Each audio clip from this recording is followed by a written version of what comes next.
pastor sempre gosta de começar com algo engraçado, né? Eu passo em algumas peneiras antes de contar, né? E eu acredito que esse não teremos problema. Ele não é nada doutrinário, mas conta-se sobre um judeu e um árabe. O árabe vai à loja do judeu para comprar sutiãs, olha só, sutiãs pretos. O judeu, pressentindo bons negócios, diz que são raros e vende por R$ 40 cada um. O árabe compra 6 e volta alguns dias depois querendo mais 2 dúzias. Os judeus diz que as peças vão ficando cada vez mais raras e vende a R$ 50 cada unidade. Um mês mais tarde, o árabe compra o que resta por R$ 75 cada. E então o judeu, encucado, pergunta-lhe: o que faz com tantos sutiãs pretos? Diz o árabe: corto o sutiã em 2, faço 2 chapeuzinhos e vendo aos judeus por R$ 100 cada. Sem vergonha, né? Vamos lá. Jeremias 12, versículo 5. Parece, às vezes, você não consegue entender. Mas Jeremias está dando uma palavra, está dizendo: se você está cansado, fatigando, competindo com homens, correndo com homens que vão a pé, comum, como é que você vai competir com os cavalos? O exército de Israel, por um período, não tinha cavalos. Quem tinha cavalos eram os egípcios. O exército que tinha cavalos tinha uma grande vantagem na guerra. Então, Jeremias está dizendo: se você está cansando, está fatigando, está desistindo com os homens que correm a pé, como é que vai ser se você competir com os cavalos, com os que vão de cavalo, ou com os cavalos? Agora eu quero ler com você 1 Reis, capítulo 18, versículo 42 ao 46. 1 Reis, hoje eu te trago uma mensagem de ensino. Eu creio que o Senhor falará ao nosso coração. 1 Reis 18. Amém. Versículo 42 ao 46. Já achou ali. Vamos lá, eu vou ler ali no nosso PowerPoint. E Acabe subiu a comer e a beber, mas Elias subiu ao cume do Carmelo e se inclinou por terra e pôs seu rosto entre os seus joelhos. Ele se inclinou por terra e ele pôs o rosto sobre os joelhos. E disse ao seu servo: sobe agora e olha para o lado do mar. E subiu e olhou e disse: não há nada. Então disse ele: volta lá. Quantas vezes? 7 vezes. Elias se inclinou por 7 vezes, com o rosto sobre o joelho. E sucedeu que a 7ª vez disse: eis aqui uma pequena nuvem como a mão de um homem, subindo do mar. Então disse ele: sobe e diz a Acabe: aparelha o teu carro e desce para que a chuva não te impeça. Acabe tinha um carro puxado a cavalo, era egípcio, importado os cavalos.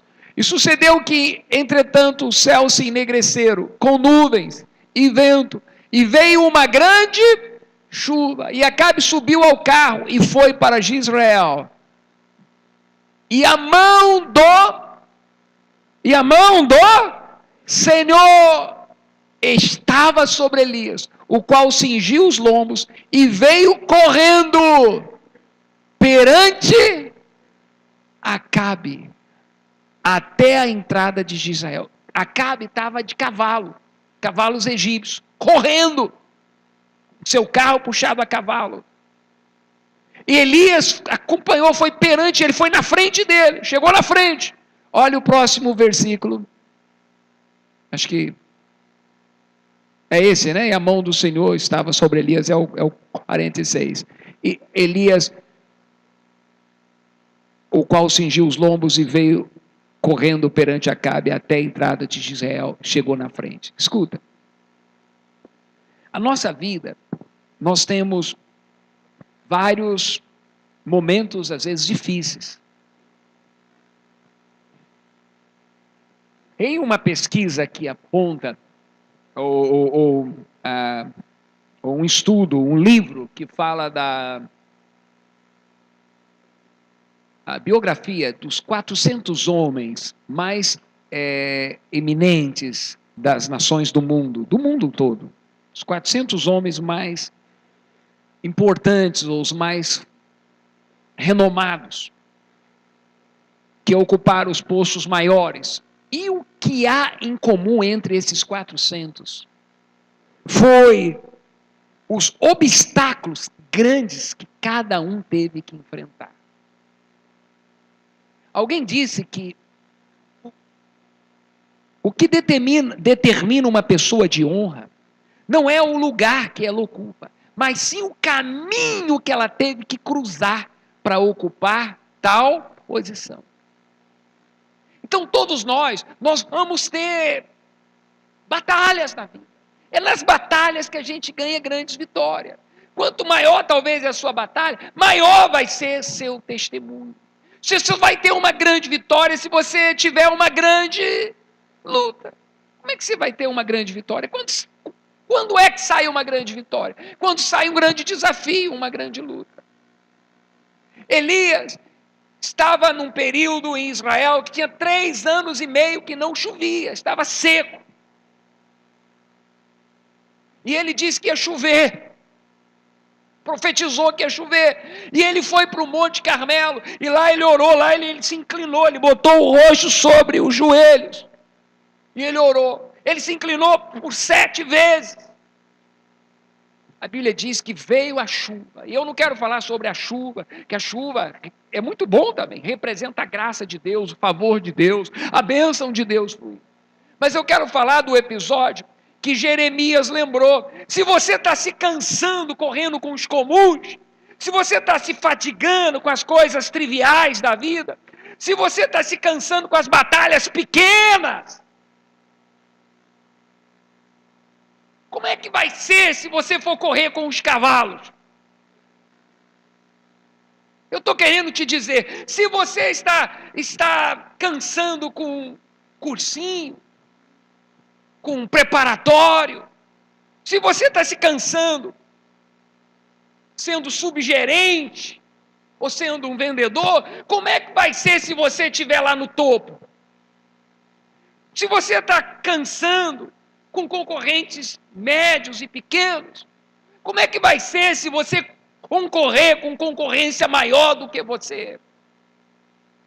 Elias, depois que ele se inclinou por 7 vezes, a mão do Senhor veio sobre ele, e ele conseguiu correr com os cavalos, que eram cavalos de raça, cavalos por sangue, cavalos de corrida, de guerra, e ele conseguiu chegar na frente. Diga quem está na sala de Elias, correu com os cavalos, e chegou na frente. Cavalo representa quem é mais forte do que você, talvez a concorrência mais forte. Talvez gente que vai competir com você que teve um preparo melhor. Talvez uma empresa que investe mais em marketing do que a sua. Talvez gente que teve privilégios que você não teve, de estudar em escola boa ou particular, ou uma escola particular melhor. Talvez a sua empresa não tenha a estrutura que o outro tem. Talvez você não tenha. Mas você vai ganhar quando correr com aqueles que têm, com aqueles que são mais poderosos e maiores aparentemente. Você vai chegar na frente. Diga quem está do seu lado, você vai chegar na frente, porque a mão do Senhor vai estar sobre você. Amém ou não amém? Quantos estão me entendendo? Dê uma oferta de palma ao Senhor. Diga, você vai chegar na frente. Mas você não pode se cansar e se fatigar correndo com os homens que vão a pé, ou correndo com os homens que vão a pé está comum. Mas se já está cansando, já está estressando, você já está querendo desistir, como é que você vai competir com os que estão com cavalos? Diga comigo, vou colocar minha fé em Deus. E a mão do Senhor vai estar sobre mim. Amém ou não amém?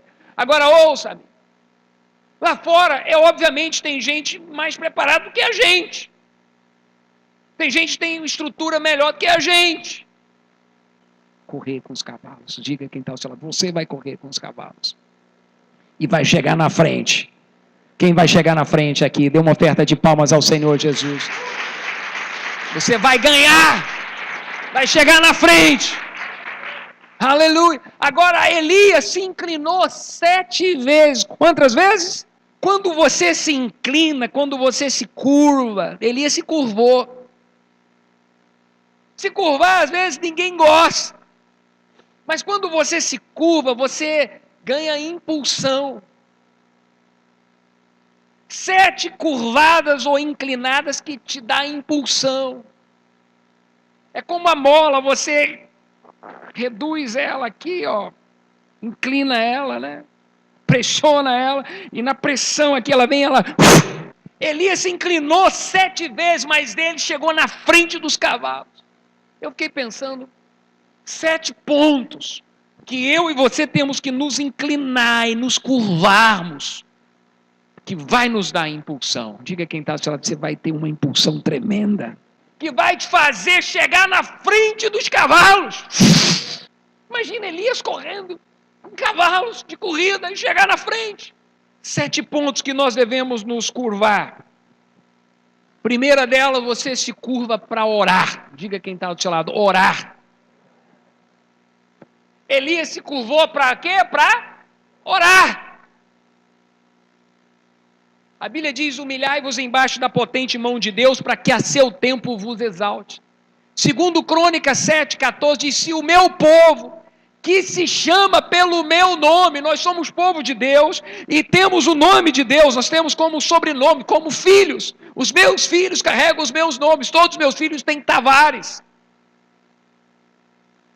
Ariel Lucas Tavares, Rafael Tavares, Maria Eduarda Tavares, eles carregam o meu nome.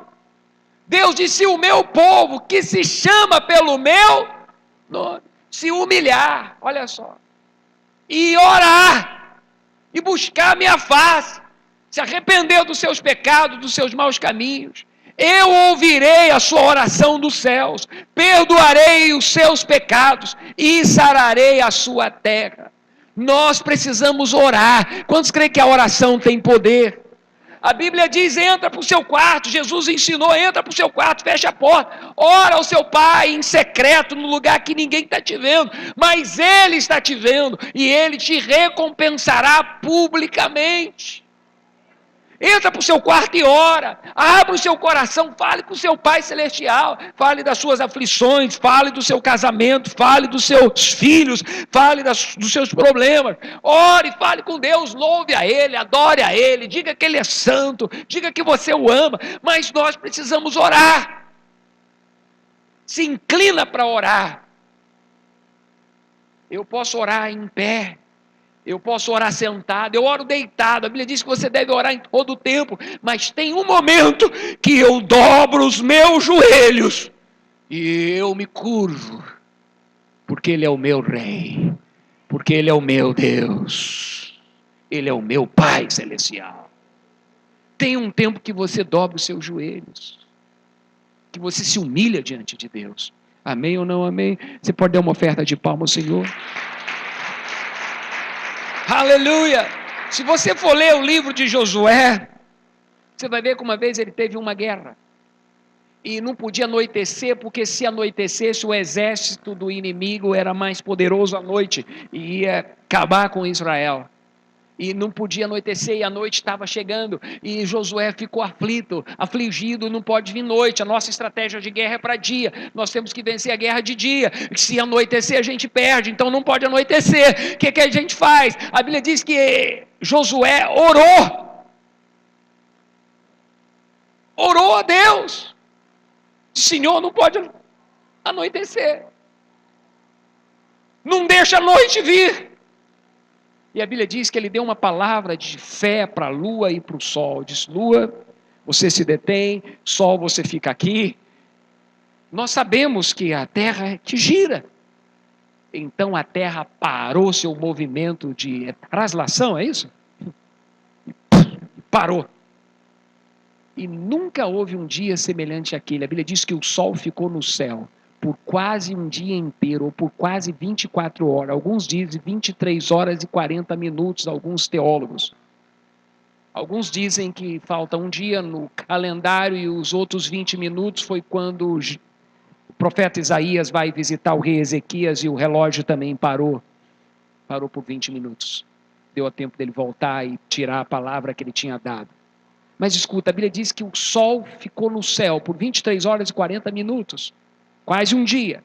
Porque Deus ouviu a oração de um homem. Diga quem está do seu lado, a oração tem poder. Amém ou não amém? Pare para orar, pastor, eu sou pecador. Como é que eu vou orar? O pastor tem que orar. Por mim, um diácono, um presbítero, sim, eu oro por você. Qualquer diácono pode orar por você. O líder de célula pode orar por você. Um líder em treinamento pode orar por você. Mas você mesmo pode orar também. Eu sou pecador, peça perdão. A Bíblia diz que Ele te perdoa. Um coração contrito, um espírito quebrantado, Deus não despreza. A Bíblia diz: aquele que vem a mim, de maneira nenhuma eu lançarei fora. Ore. Porque a oração tem poder. Deus quer ver você orar. Aplauda Jesus. Ore. Fale com o Senhor. Se inclina para orar. E a mão do Senhor vai ser com você e você vai correr com os cavalos. Amém ou não amém? Vamos lá, não vai te dar tempo de eu te dar os sete pontos. Segundo ponto, tire um tempo para jejuar. A mensagem hoje parece que está mais pesada, né? Melhor ser evangelista? Hoje eu venho como pastor. Diga quem está do seu lado, jejuar. Você já jejuou? Vamos lá. Esdra 8, 22 e 23. Livro de Esdra, capítulo 8, versículo 22 e 23. O que Esdra fez? Esdra, quando estava indo para Jerusalém, estava 1.600 quilômetros longe, no reino lá dos persas, e eles estão indo com uma grande comitiva, eles estão atravessando todo o deserto, estão com muita gente, e a Bíblia diz que ele se envergonhou de pedir exército ao rei e cavaleiros que fossem com eles, para protegerem, para dar guarda. Porque ele diz: nós falamos tanto do poder do nosso Deus, nós dissemos: o nosso Deus nos guardará, Ele guarda, Ele abençoa aqueles que o buscam. A mão do Senhor é em favor daqueles que o buscam, e é contra todos aqueles que é contra o povo de Deus. Escuta, nós, porém, jejuamos para que Deus nos guardasse. O que eles fizeram? Jejuaram. E a mão do Senhor foi com eles. Assim como foi com Elias, a mão do Senhor foi sobre Elias. Diga quem está do seu lado, a mão do Senhor será sobre você. Vamos ler outro texto. São Mateus capítulo 6, versículo 16. São Mateus capítulo 6, versículo 16. Nós jejuamos e quem vai dar o galardão a gente é Deus. A gente não jejua para mostrar que a gente está jejuando. Jesus disse: quando jejuardes, ou seja, espera-se que você jejue. Diga quem está só, Deus espera que você jejue. Para que é o jejum? O jejum é para fazermos barganha com Deus? Não. Isso é um ensino errado. O jejum é negar a nós mesmos. Sabe, a primeira necessidade do ser humano é o alimento. É mais pelo prazer de comer. Diga comigo, prazer. A gente tem fome, dizem que é depois de 40 dias sem comida. A Bíblia de Jesus ficou de 40 dias sem comer e beber, então teve fome. É bíblico também. O que a gente tem antes é vontade de comer. Porque é um prazer. Tira o sal da picanha e come o churrasco lá da picanha sem sal. Picanha não é maravilhosa? Tira o sal dela. Por que você come o churrasco? Por causa do prazer. Se tirar o sal, acabou o prazer, não é? Aí você não quer. É quando você diz, Deus é mais importante para mim do que o meu estômago. A Bíblia diz que Deus é espírito. Diga quem está do seu lado, Deus é espírito.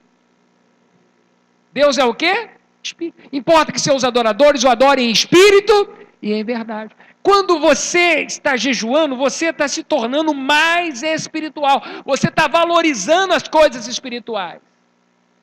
Quando Jesus entrou no barco de Pedro, São Lucas 5, e foi pregar, usar o barco de Pedro, Jesus disse, Pedro, afasta-se um pouco da terra. Às vezes a gente está muito ligado nas coisas terrenas, a gente está muito ligado em coisas naturais, em coisas adâmicas, nos nossos próprios deleites e prazeres e paixões e concupiscência. Jesus disse, afasta um pouco da terra, Pedro, que eu vou usar o seu barco. O jejum é nos afastarmos um pouco da terra. Quando você para de dar ibope para novelas, que só fica entrando pornografia, impureza, adultérios na sua casa. Quando você para de dar ibope, que só está entrando feitiçaria, espiritismo na sua casa, macumbaria. É verdade ou não é? Violência.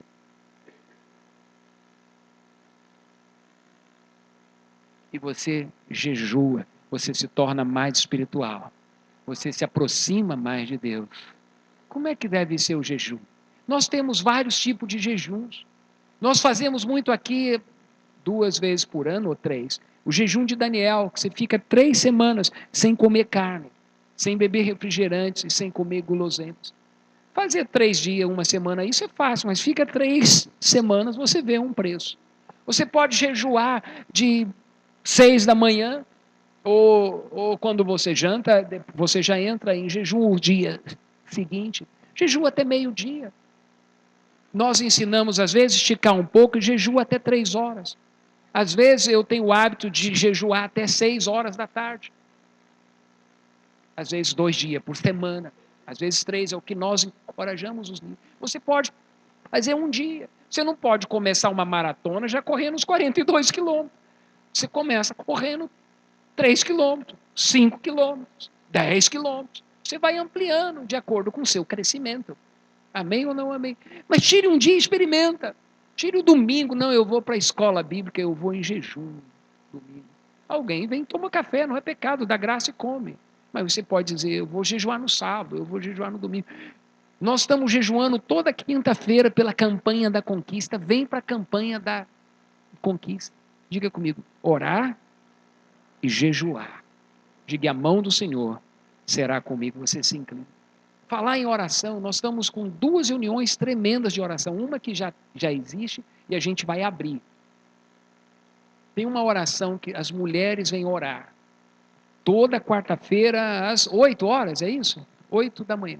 Agora nós vamos abrir para todos que quiserem vir, homens ou mulheres. Jovens, mulheres, homens. Toda quarta-feira, de 8 às 9. É 1 hora que você vem para cá, você pode jejuar esse dia e vir orar. Diga comigo, vir orar. Amém ou não amém? É uma reunião só de oração, não é culto. Você vem para cá para orar. E vai ter outra reunião para os jovens. Tá todo mundo animado com futebol. Diga comigo, futebol. Vai ter futebol todo sábado. Todo sábado é que hora, Ariel? De 10 às 11. Não é legal? Aí todo mundo animado, botou no zap. Eu falei, que legal. Falei, nós vamos ter uma outra reunião antes do futebol. Falei, oração. Eu quero ver o ânimo também para orar. Tem pecado jogar futebol. Embora eu ache, dizem por aí que Jesus era contra futebol. É mesmo.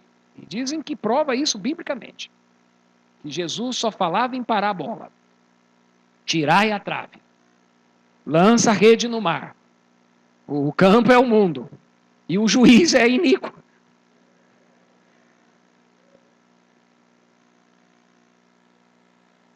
É brincadeira. Escuta, mas aí nós estamos com uma outra reunião, um sábado, os jovens estão convocados. Olha só, que legal, hein, Gustavo? A aula de música de 8h30 foi para 9 horas, porque de 8 às 9 nós vamos ter 1 hora aqui de oração. Diga comigo, 1 hora de oração. Alguém deu uma oferta de palma ao Senhor aqui? Então os jovens estão convocados. É bom lá jogar futebol, eu também gosto. Eu fui lá, eu estava gripado, eu tenho estado com febre ontem, mas eu fui lá só para fazer uma presença, eu nem aguentei jogar direito. Pois ainda ia pregar, ainda fui pregar ontem. Hoje de manhã eu fui lá para Miguel Pereira pregar, tinha 270 jovens lá.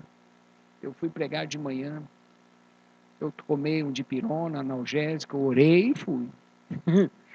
E Deus abençoou, amém? Eu estou aqui com você, minha garganta não está bem. Mas Deus é bom, diga quem está na sala, Deus é bom, sempre bom. Então sábado, nós vamos ter uma reunião de quê aqui? De oração. Então vocês vêm orar, está aberto para todo mundo. Os jovens estão convocados. Mas está aberto para homens, para mulheres, para adultos, para jovens. Amém ou não amém? Vim para aqui de 8 às 9, você vai vir aqui para orar. Aí nós vamos orar e depois pode tomar um café e 10 horas é o futebol. Imagina que futebol ungido que vai ser. Diga quem está, vai ser um futebol muito ungido.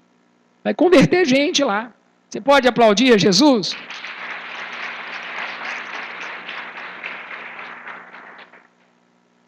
Quem quiser se inscrever para o futebol, tem que vir se inscrever na oração.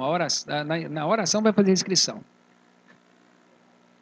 Tem que estar em célula, né? Nós adotamos uma regrinha que tem que estar numa célula e vir para a oração. Amém ou não amém? Então ouça-me. Diga comigo, orar e jejuar. Você está se inclinando. Vamos lá. Terceira coisa. Diga comigo, se humilhar. Ninguém gosta de se humilhar. A Bíblia não ensina a gente a orar para dizer, Deus, me ensina a me humilhar. A Bíblia diz, se humilhe.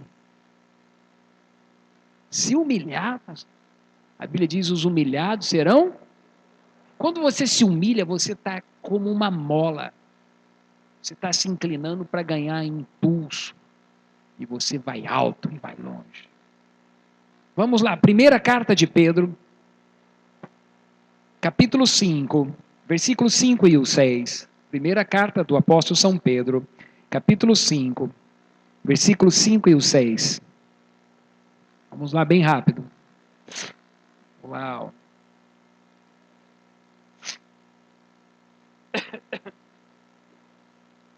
Amém ou não amém? Primeira carta de Pedro 5, versículo 6, versículo 5 e 6. Achamos? Semelhantemente, vós jovens, sede sujeitos aos anciãos, ou os mais velhos, e sede todos sujeitos uns aos outros, e revestivos de humildade, porque Deus resiste aos soberbos, mas dá graça aos humildes. Deus resiste aos soberbos. Diga quem está ao seu lado, Deus resiste aos soberbos. Deus dá graça aos humildes. Amém ou não amém? Sabe o que é Deus resistir um soberbo? Quando Deus vê você tendo uma atitude soberba, Deus faz assim. Você pode estar orando, mas se você está sendo soberbo, Deus resiste. Deus tapa os ouvidos. Sabe aquele que entrou no templo e disse, Senhor, eu dou-te graça porque eu não sou pecador como os outros. Porque eu sou bom, porque eu sou santo, Senhor. O que Deus faz? O outro entrou e disse, Senhor, tem misericórdia de mim, que sou pecador. O que Deus faz? Deus para ouvir. A Bíblia diz, versículo 6, humilhai-vos, pois, debaixo da potente mão de Deus, para que a seu tempo vos exalte. Então nós temos que nos humilhar. Mas como é que eu vou me humilhar? Como é que eu me humilho? Sabe, eu mesmo me humilhar? É quando eu exalto e honro o meu irmão. Quer ver? Provérbios 18, 12. Provérbios 18, versículo 12. Vamos rápido que eu preciso terminar. Aleluia. Provérbios 18, 12. Achamos? Achou aí, pessoal da mídia? O coração do homem se exalta antes de ser abatido. E diante da honra vai a humildade. Antes da pessoa ser honrada, ela é humilde. Diga quem está do seu lado, quem se humilha vai ser honrado. O que é me humilhar? Outro dia eu recebi uns pastores de Belo Horizonte, são amigos meus. Eles ficaram na minha casa. Eles poderiam ficar num hotel 5 estrelas. Eles ficaram na minha casa. Eles têm gente, empresário na igreja dele, que diz, não, pastor, fica no hotel lá, eu pago para o senhor ficar lá. É uma bênção quando alguém faz isso para abençoar um servo de Deus. Eles ficaram na minha casa. Eles chegaram com um carro importado, carro bom. Eles viajam muito. Esse pastor é um pastor de uma igreja, acho que eles devem ter mais de 5 mil membros. É uma grande igreja, é ou não é? Uma grande igreja. Quando eu fui para entrar no carro, o pastor foi para o banco de trás. Eu acho que eu contei até isso aqui no CTL. Foi para o banco de trás e disse, pastor Jacó, o senhor vai no banco da frente. Eu disse, não, por favor, o senhor vai no banco. Não. Ele disse para mim, o senhor vai no banco da frente. Eu falei, não, eu vou no banco de trás. Não, o senhor vai no banco da frente. E ele entrou no banco de trás, sentou no banco de trás. O que ele fez? Eu vi na hora, eu disse, ele está se humilhando. E está me honrando. Por que as crianças gostam de sentar no banco da frente do carro do pai? Quem tem filhos aí, mais de um, quando vai sair no carro, não tem uma briga? Não, eu vou na frente. A Dudinha, eu vou buscar lá na escola, ela está no banco de trás. Quando ela vem, mas quando entra no condomínio, ela fala, pai, eu posso passar para o banco da frente? Que lá na estrada eu não permito. Aí, quando eu entrei no condomínio, fala, agora pode. Ela está ansiosa para vir para o banco da frente. Porque a gente aprende que o banco da frente é um lugar de honra. Quem senta ali é uma pessoa de honra. É melhor. É verdade ou não é? Sabe quando a sogra vai vir no carro e a nora diz, não, a senhora vai no banco da frente. Mas às vezes a nora corre, não, deixa eu sentar no banco da frente primeiro aqui.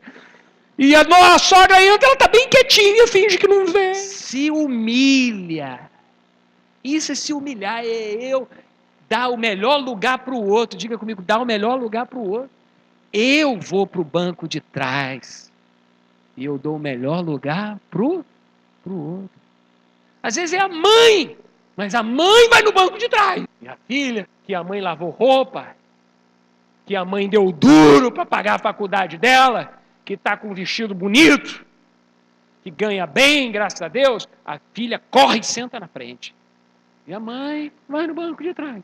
É assim ou não é? É verdade ou não é? Diga quem está do seu lado, se humilhe e Deus vai te abençoar. De que a mão do Senhor será sobre você, porque Deus vê, Deus resiste aos soberbos, mas Deus dá graça aos humildes.